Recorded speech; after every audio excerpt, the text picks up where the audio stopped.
All right, let's talk a little bit about Halo Infinite today. Now, there hasn't been much to really go over with this game. I think a lot of people are currently just kind of hanging out waiting for some sort of substantial update for it, which is a shame because it's Halo. This is supposed to be Microsoft's biggest intellectual property. It's been there since the beginning of the Xbox. Like day one, Halo worked to sell the Xbox brand and the console.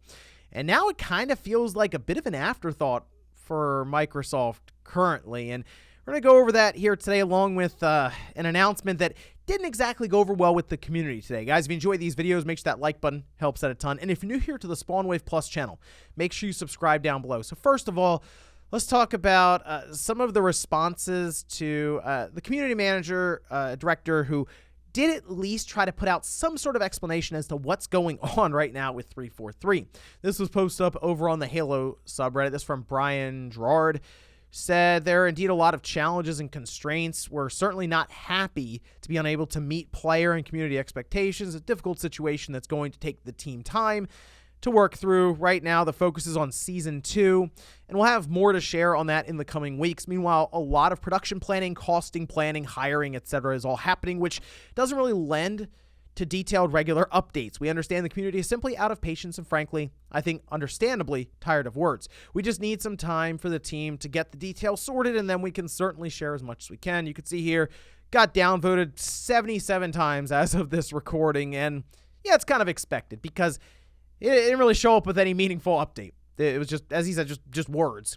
And it is strange because he's talking about production planning, costing planning, again, hiring, and all of this. It does not seem that 343 was prepared to launch a live service game because remember, it's free to play. We're going to compare it to things like Fortnite or Warzone or any of these other big free to play titles from larger companies. 343 and Microsoft decided to put Halo Infinite's multiplayer in that same basket, and that's how it's being judged at this point. And yes, it's also competing with those games because while it's not technically asking for money up front, it's asking for your time. When you're in that free-to-play market, you got to have consistent updates. And unfortunately for Halo Infinite, they do not. I mean, just launching Halo Infinite was a task on its own. It was delayed over a year because, remember, it was going to launch with the Xbox Series system that November, and then it didn't come out till the following December. I guess they technically launched the multiplayer a month before the campaign, so it was there almost exactly a year after the delay. But even so, they were missing a lot of key components. And I'm not even just talking about co-op or Forge. They were missing Slayer, and they were confused. 343 is oh, people wanted Slayer? That alone should have been a massive, the biggest red flag ever when they were confused about Slayer and that kind of a game type. And then obviously get into all the other things like the fun game types. Think of Infection, or for me, I really enjoyed team doubles, and they have kind of this ranked doubles thing.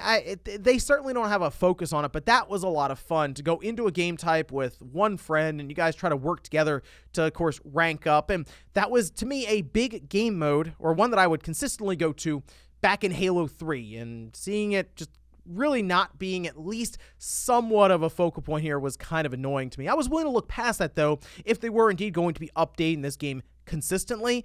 There hasn't been any substantial update, really, since the game released in beta or early launch for the first season back in November. In fact, it seems like they're kind of biding their time until Season 2 launches in May, which has had the effect that you would expect here, and that is that the player count continues to dwindle every single week. And we talk about concurrent player counts for these multiplayer games because it is indeed important, right? These free-to-play titles, thrive on engagement. They need people plugged in and playing this game consistently, so then obviously they can monetize you since they're not charging you up front.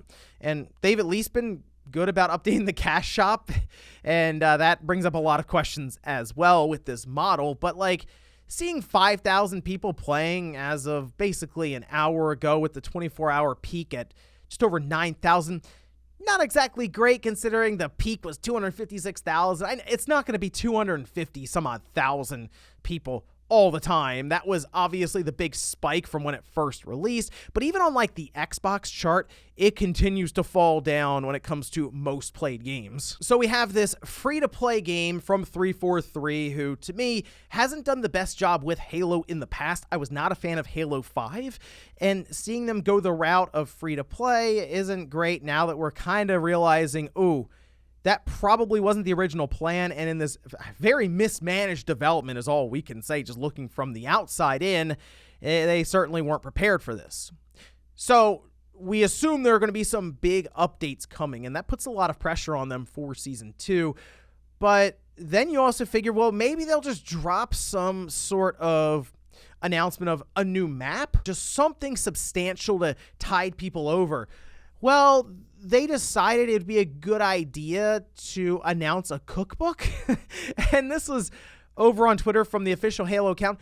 Did not go over well. I mean, it says time to upgrade your armory right alongside your pantry, announcing the official Halo cookbook. You can pre-order it right now. It's like $30 or $40 or something. Obviously, that's the situation now where the community responds as you figured they would respond, and that's in a very negative fashion because it's like, guys, we're waiting for something that will at least bring people an interest back to the game, and you're announcing a cookbook. Now, the obvious thing here is 343, who is working, we assume, to develop co-op campaign, new maps. I think we're going to get an arena and a big team map specifically to start off Season 2 in May.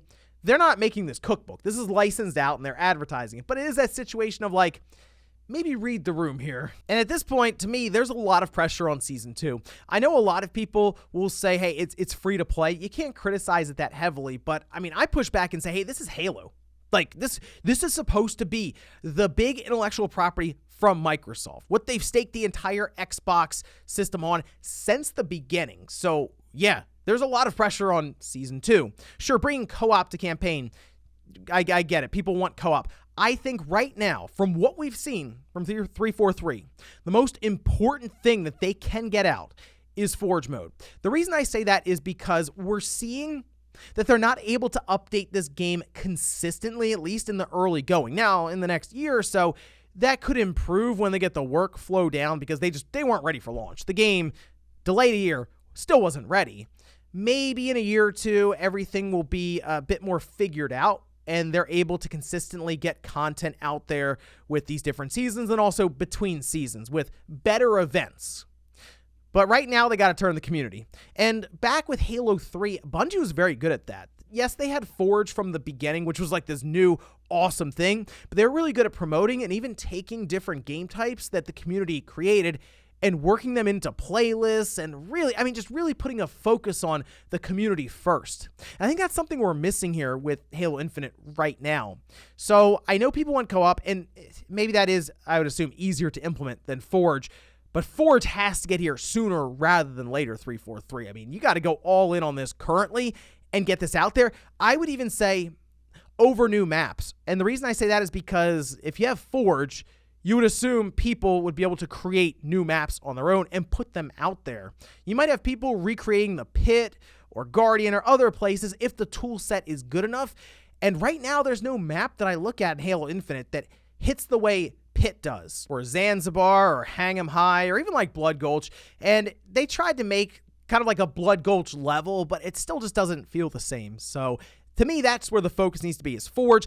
Turn the keys over to community, let them get to it, and most likely build out content significantly faster than 343. In fact, it'd be kind of cool if 343 actually worked alongside the community and had a ton of maps and modes come out. But Halo Infinite's in a weird place, and the pressure's on for Season 2. So I hope all of this time where they've been very quiet and they have not put out any meaningful updates will lead to better workflow in the future and a very impactful release for Season 2. But from what I've seen from 343, I'm not really holding my breath. But let me know what you guys think about Halo Infinite currently in the state that it's in. Thanks, guys, for watching, and I'll see you next time.